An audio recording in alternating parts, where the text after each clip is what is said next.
And that's why we are successful. Our marketing strategy hasn't really changed particularly. I don't know who to choose. How about you? You're close. Thank you. Before the fire actually happened, and now after it happened and you recovered from all of this, did you have a safety and emergency or safety and health plan in place, like evacuation in the event Oh, of what yes. happened? Yes. That you guys implemented, and you do drills and stuff like that somehow help with this? Absolutely, absolutely. It's something that my parents were always conscious of, the fact that there was so much wood in the construction of the facility. Even the old original facility actually had some cork insulated walls. Thank you for coming. Thank you for coming. I don't know what your drive's like, because I'm out there, and again, that's a very final comment, sorry for cutting in here. You took care of your people took care of you. Like you mentioned about your people and about the community. You can get rid of technology, you can have everything destroyed, but you get the right people working together, you can achieve miracles. You got a great company, and thank you for making the trip. Thank you, thank you. I'm sorry, what was your question again? Did I have a safety evacuation plans? Yes. So yeah, this is something that we would practice twice a year. It was in the employee orientation handbook map, as well as during the employee orientation. A supervisor or one of the HR ladies would take you through the plant and actually show you the evacuation path. We had it posted in pretty much every section of the plant because it was quite big at that point, and it was all very maze-like. So we had to have that done. And the day of the fire, shortly after we realized we had a big situation, we had evacuated the entire building, and I would say under 10 minutes. And we, of course, had the policy of employee lists, employee schedules that all the supervisors had when they're on shift, and they all had designated areas that they went to. We took roll call to ensure that there wasn't anybody missing, and there you go. No one was hurt, which was the most important thing for us right after the fire.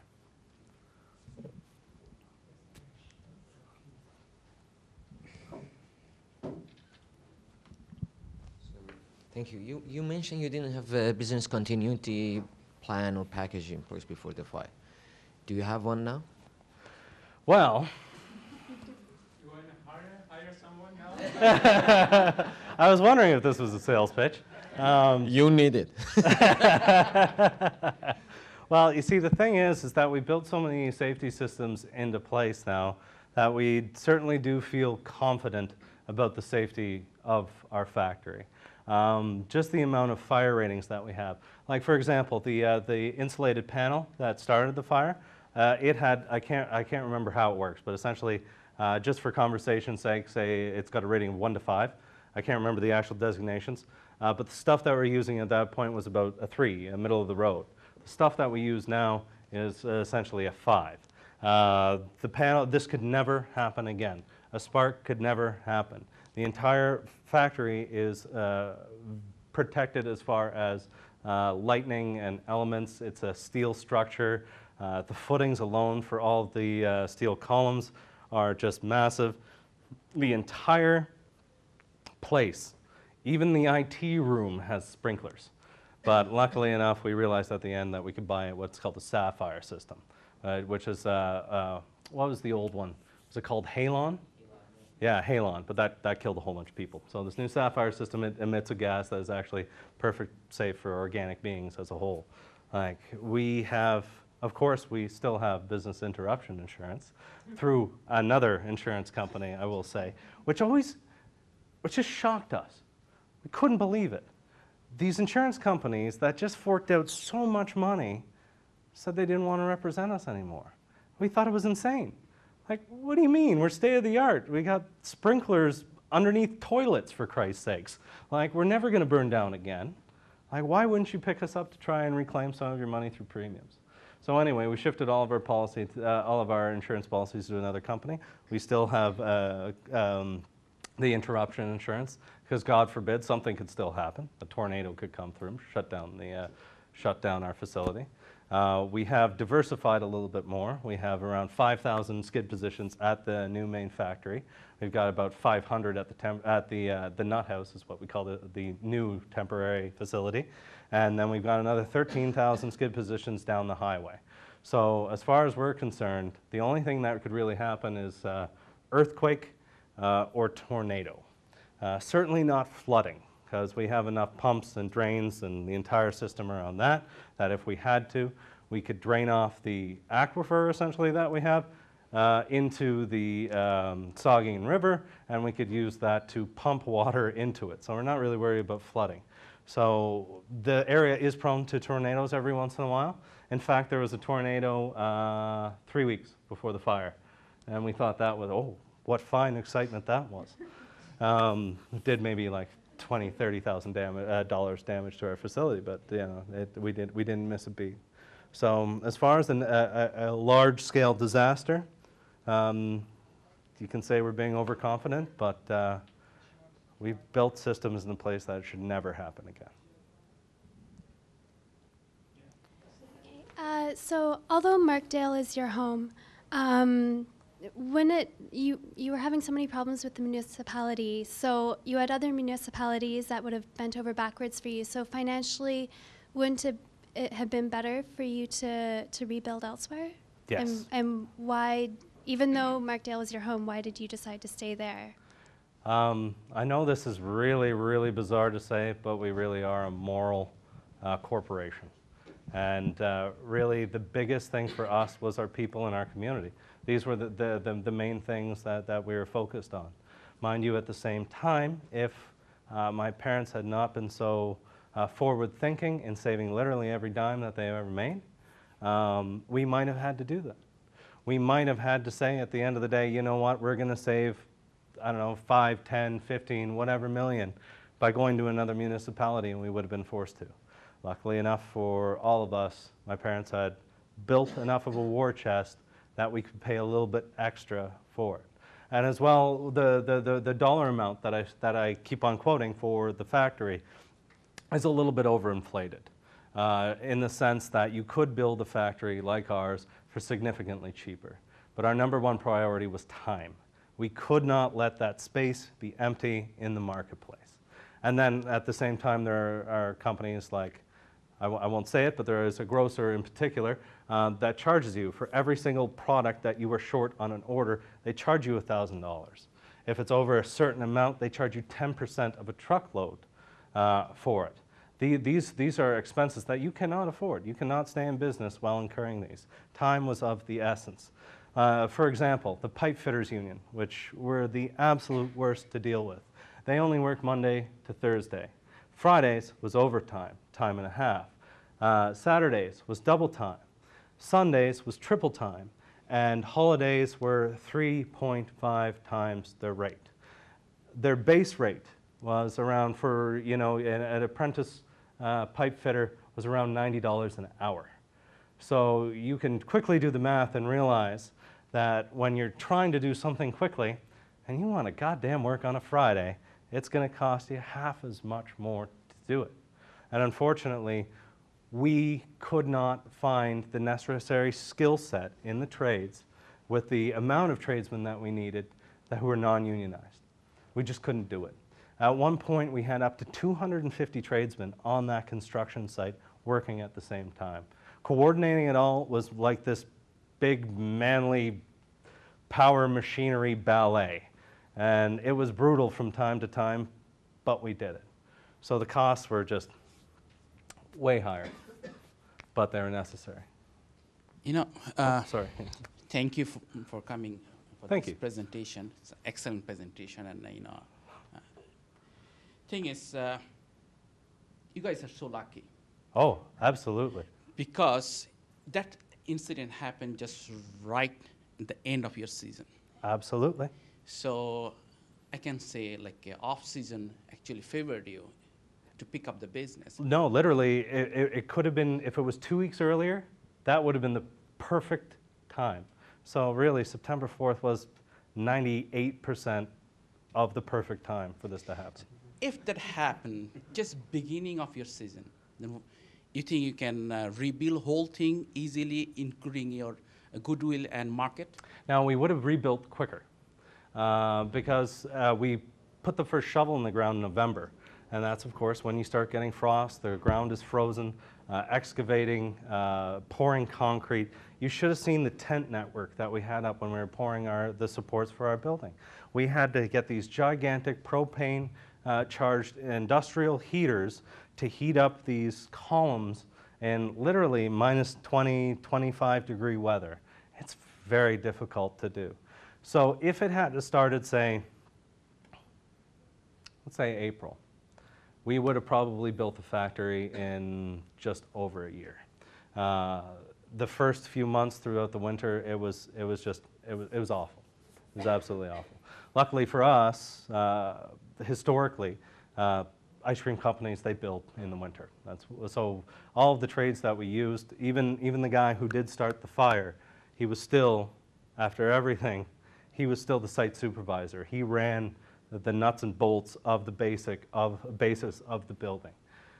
Because we can trust these people, and we've used them so many times, they know what to do when you have a snowstorm, and suddenly every excavated hole that you have is filled over the top with 6 feet of snow. They know how to react to these situations. So if it had started in the beginning, we would have built faster, but we would have lost more market share. Absolutely, absolutely. Because all of the grocers, well, not all of them, but some of them were very nice after the fire, saying, don't worry, we will keep your positioning in the freezer. You will have everything that you had before, if not more. That goodwill lasted for most of them for maybe 2-3 weeks. And then it was, where the hell is my product? In fact, we got a couple of irate calls from different people who were locked in their office, had no idea that something had happened. Calling us saying, what the fuck are you people doing? I ordered this through EDI. It should be on your desk. It was supposed to be here last week. You are going to fix this now. And literally, stunned silence, and we don't have a factory anymore. And in our minds, asshole, in our minds. So yes, absolutely, if it had started at the beginning, we would have lost more market share. The big guys, they were ready to batter down our door and do everything that they could. In fact, the amount of promotions and drop-dead low pricing on all of our competitors after the fire, it was just a joke. And at the end of the day, what did we think? We had $12 to $14 million worth of inventory after the fire. We figured that would sort us out for 3 months, and we could keep supply for 3 months. So that would help us lead into our construction, and everything would be okay. But literally, we had people going out to the grocery store saying, oh my God, Chapman's burnt down, and loading up their entire grocery cart with Chapman's ice cream. As in, I'm going to make this last for as long as possible, because nobody at the beginning thought for a second that we were going to rebuild. So yes, we would have lost market share. In the back there, I think that very back gentleman was next. Oh, you're good too. Yeah, it's about the 10th time I put up my hand, so All I think right, it's my turn. I'm okay with it. I'm glad. So you mentioned that your IT manager kind of dropped the ball. And Yes. so how did you guys overcome that loss of your data, and what have you changed about your practices since then? It's funny you should say that. We have changed things a little bit. So obviously, we were in such a desperate position right after the fire, even though we wanted to get him out of the door as soon as possible for this gross incompetent act. We couldn't. We needed his help. And he stayed for, I will say, 3 or 4 months afterwards before he gave his notice. But it was opportune time because we had built up enough at that point that we were ready to say goodbye. My brother-in-law is a Cisco, if you know the technology company, engineer. He drove down to Toronto the weekend of the fire, raided an old Cisco storage closet downtown Toronto, picked us up all the ingredients, though slightly dated, for a voice system, telephone network system. It takes 3 months to install one of these, and between him and one Bell engineer, they did it in a day and a half. They built us a system where we could communicate to the outside world. We had our phone system somewhat back up. Yeah. Now, we have our nut house, we have Phoenix, we have Nordic, which is our dry warehouse, and we have our distribution center, 4 separate buildings. There is a server cluster in every single one of those, where we have virtual backups twice a day, as well as a manual tape system. And can anybody guess who takes home the tapes now? My ma. And she will not leave the office without her backup tapes, even though we've gone way over and above where we were before. Very different. And our IT director now is very good. Yeah. So I got 2 or 3, but a lot of them are quick. So how's your market share now? Are you still largest by volume currently? Damn straight. Actually, ever since vegetable oils were allowed to be used in ice cream making, or, well, more accurately, frozen dessert making, we are now the largest by volume and by dollar. Because Nestle, they're probably 1/3 frozen dessert. Unilever is probably a little bit more, maybe 60% vegetable oil. So simply, as far as the market is concerned, we refuse to recognize frozen dessert products as ice cream, because they just simply are not. Okay. With the new design of the buildings, you kind of mentioned that you segmented processes, right? But have you segmented the mixing processes, or like the one line that is basically like the crux of the business? Because you kind of segmented your distribution centers, like your storage. Oh no, when you build a manufacturing facility, it's all about having everything work in a logical process. Yes. Yeah. So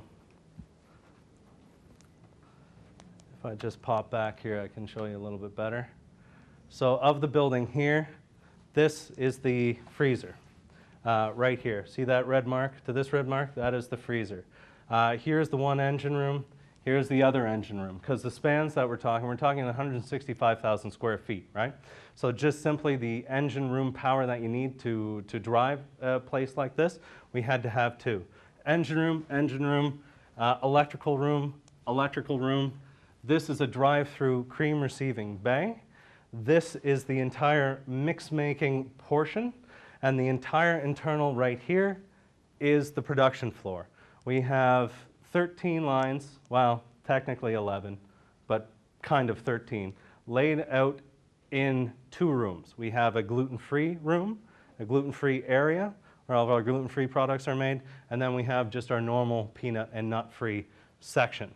And literally, you go in, and it's line, line, line, line, line, line, all feeding into a central spiral tunnel freezing system, and from there conveyor it out into the packing area where it's put in the holding freezer. What is it?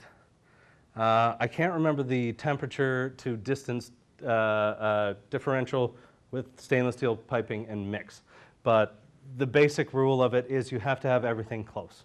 The longer you have to pump mix, the more power you pay. The longer you have to pump mix as well, the more washes you have to do of those lines, so you use more water. Everything has to be in production, food production, right there. And the limited distances between everything feeding in is what you have to do in order to actually make money. Yeah. During the time that you guys had to use the smaller creameries, you guys have to, like you mentioned already that you had regulatory, currently you're hitting everything on regulatory, right? But during that time, like there's HACCP and all those things that you have to go to as far as like food regulatory stuff. You do not have to go through HACCP. Oh, really? HACCP is voluntary. Oh, okay. Yes. Well, But you are susceptible to audits by the CFIA. Right. 2 days after the fire, our CFIA agent was at our door asking, what can we do to help? She's the woman we took into the 2 options at the very beginning to choose where we did our temporary facility. She kicked things up to her bosses, and they were really, really great. CFIA is a nightmare organization to deal with on a day-to-day basis. But at the end of the day, they are people, and they are good people, and they are genuinely worried about food safety. But she had such a history. She had been our inspector, I think, for 10 years prior to the fire. She saw the way that we would do things. She saw the money that we would throw at fixing problems that probably weren't business-wise or economical, but they were food safe. And that's what we do. So what, did you notice a drop in, like, difficulty in quality control or a drop in quality?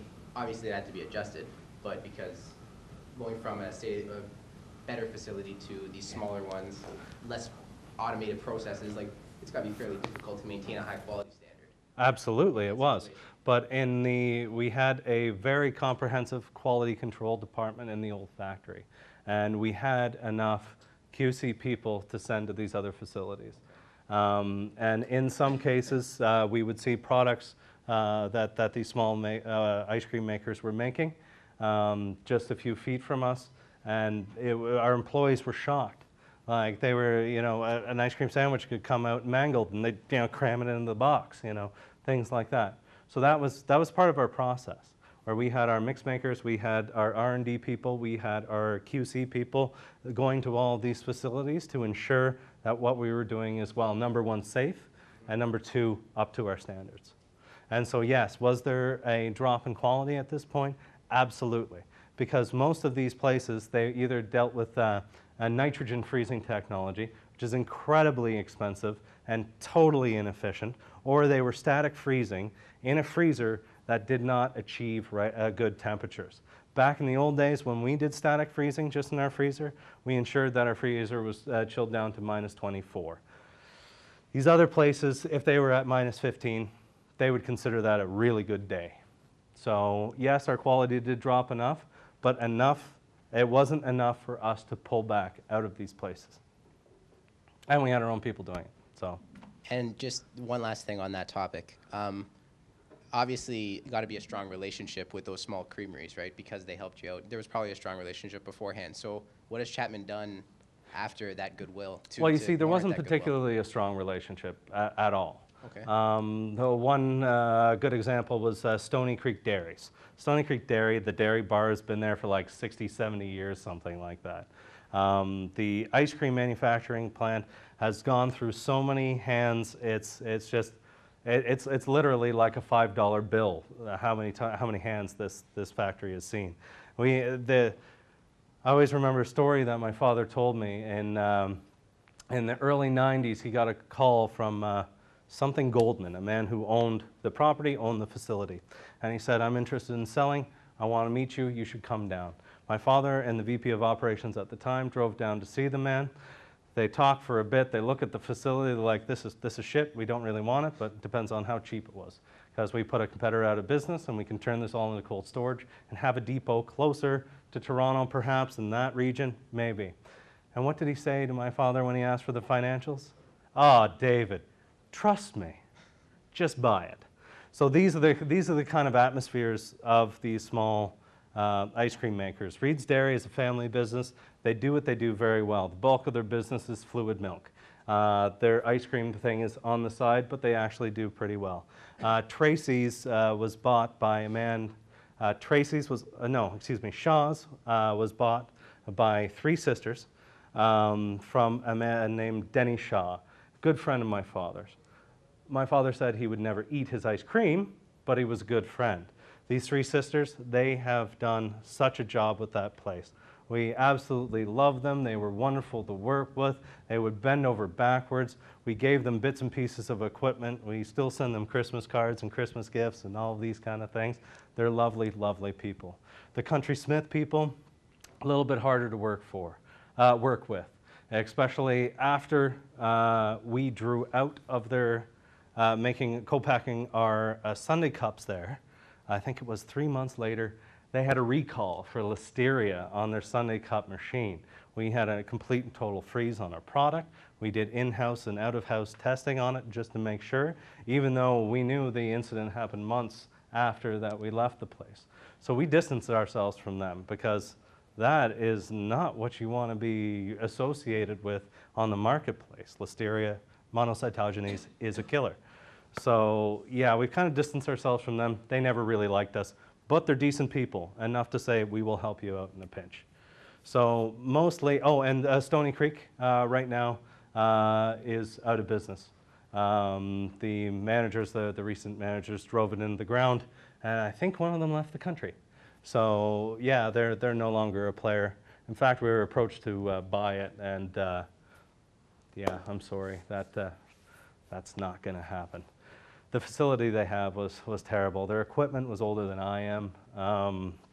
The way that they would do things were not our ways of doing things. But part of our contract with them was that they were allowing us and our plant manager, our QC people, to make the necessary decisions to make sure that our product was safe. We even sent our own sanitation people down there to clean. We had our own chemicals sent from Ecolab because we weren't sure about the budget stuff that they were using. We did everything we could to bring that facility up, but at the end of the day, it was a worthless concern. Yes,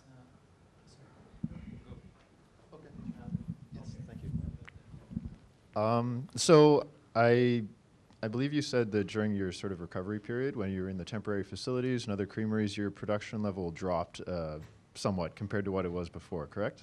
Oh, yes. Yes, okay. So I just wanted to make sure that was a fair Assessment? assessment. Absolutely. Yeah, okay. So then obviously your own demand for all of the ingredients and things like that must have dropped as well, but Oh, I yes, assume it you did. had, you know, prior agreements with your own suppliers. So how were your own suppliers with, Well, you know, I would- dealing with flexibility and shipping to new locations or a drop in I demand? would kind of look at it as the whole analogy of a pebble thrown into the pond and the ripples that come off of it.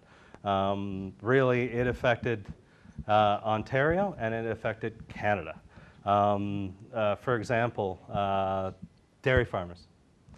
We draw the most dairy out of any ice cream manufacturer in the entire country.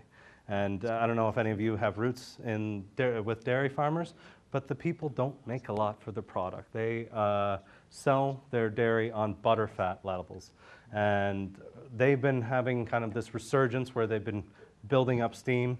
The members of the co-op organizations have been doing better. Your average Ontario dairy farmer was doing well, in part because of us before the fire. And when that hit, that was it. Suddenly, we had our dairy suppliers having to reroute dairy, try and find ways for it, doing desiccated milk powders for export, pretty much scrambling just to use up this dairy when they had a consistent, we had a consistent demand for it, and they had the consistent supply for it. Our materials manufacturers, our packaging companies, they all took a hit.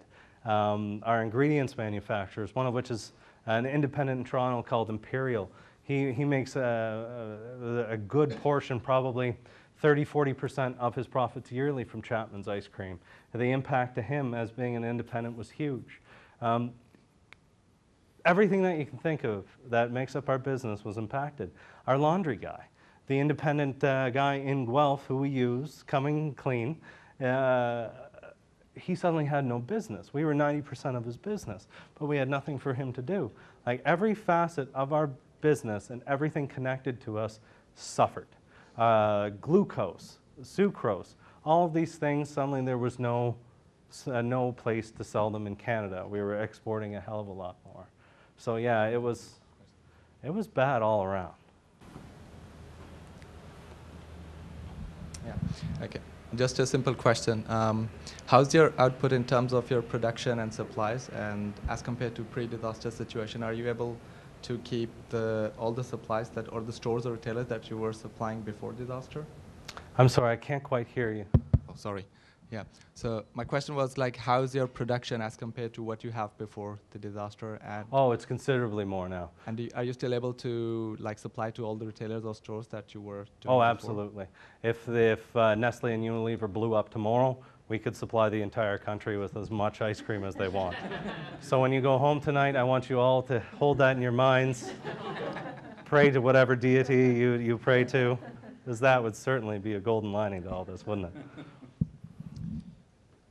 Yeah, I have two more questions. Huh?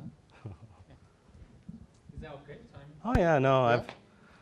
I've just got a date at my favorite bar in downtown Toronto tonight. It's called Volo, Bar Volo. If you haven't been there, you should go. I have two short questions. I understood that media was very friendly with you at the beginning. Mhm. Do you have a media communication plan now Media that's working, communication that you plan. keep in touch permanently with media? Oh, sweet Jesus. The last 2 years, we couldn't keep them away from us. The constant calls every day from different media organizations, even especially down in the States, saying, we want to do interviews with you, we want to do this, we want to do that, we want to do whatever.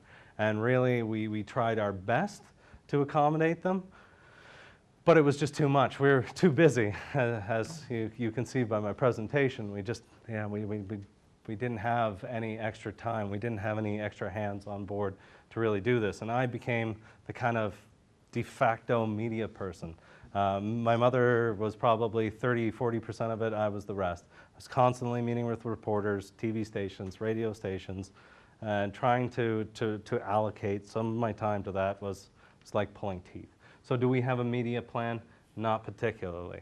All we do as far as our media is we do paper advertising, not paper advertising, magazine advertising. We do commercials. We only did one the year after the fire. We only did one this year.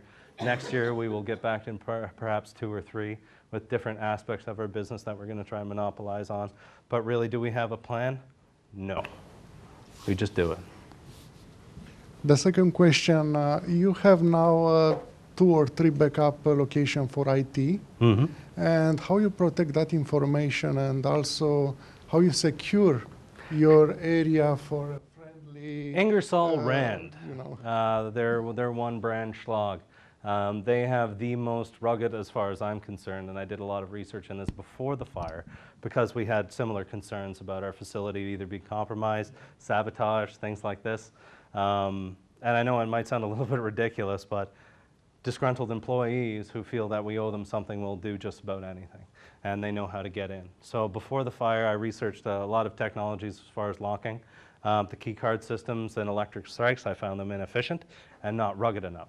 So I've gone to these, the last generation was called the Schlag Cobra, and it's an electric locking system with proximity reader keys.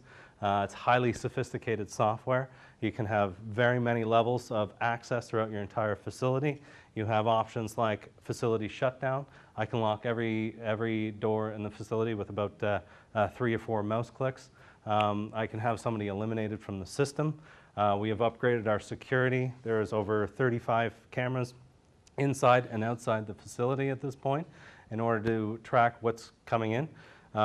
Because we do have a lot of crazies that show up, and ever since the fire, every single person that's ever done any kind of construction, they could be 65 and at 15, they had a job wheeling a wheelbarrow, and that would give them the thinking that, yes, I need to go there. I need to go take a tour around.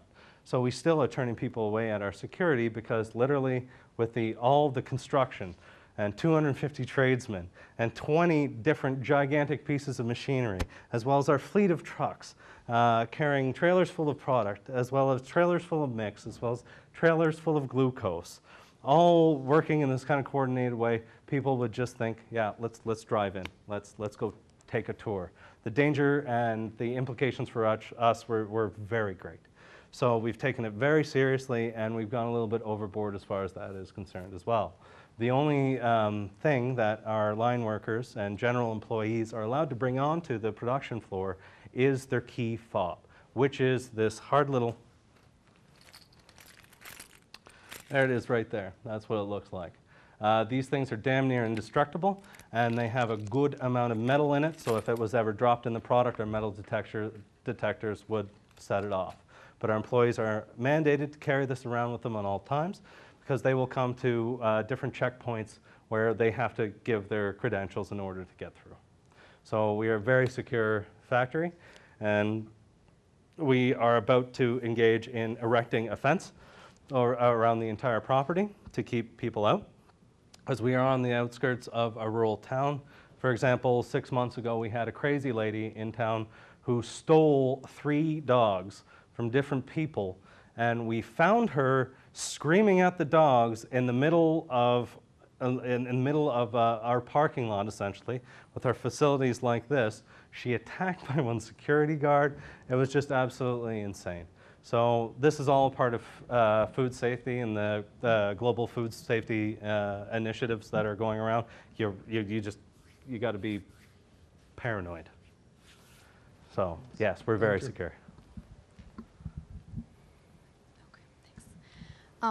As your own experience doing emergency management, what would you say is an essential personal quality to have in dealing with disasters and emergencies? Perseverance, gumption. I've been told I'm gregarious. I won't say I'm not. We're stubborn. My family, just ask my wife. I'm a stubborn bastard, and so are my parents. We refuse to give up. Absolutely, absolutely refuse to give up, and that is the most important thing. Because if you're not willing to sacrifice and you're not willing to give of yourself and not give up, go back to school, find another career. That's pretty much the only thing you have left open to you. There's some CEOs or presidents of companies that have the thought process, I pay good money for somebody to know that aspect of my business, and I don't need to know that. But it seems like your parents and yourself know every single aspect of your business. Absolutely. And my husband has a company of 20 people, and he lost one of his employees, and he had absolutely no idea what that person did. So how, with a company of 300 or 350, how do you know every aspect of your company? It's not easy, I'll tell you that much. But again, me talking about the history earlier, my parents both made the ice cream. My father drove the trucks. My mother took the orders. She did the accounting. She did everything as far as the office is concerned. And my parents worked as an incredible team. My father was production primarily, and my mother was office primarily. But at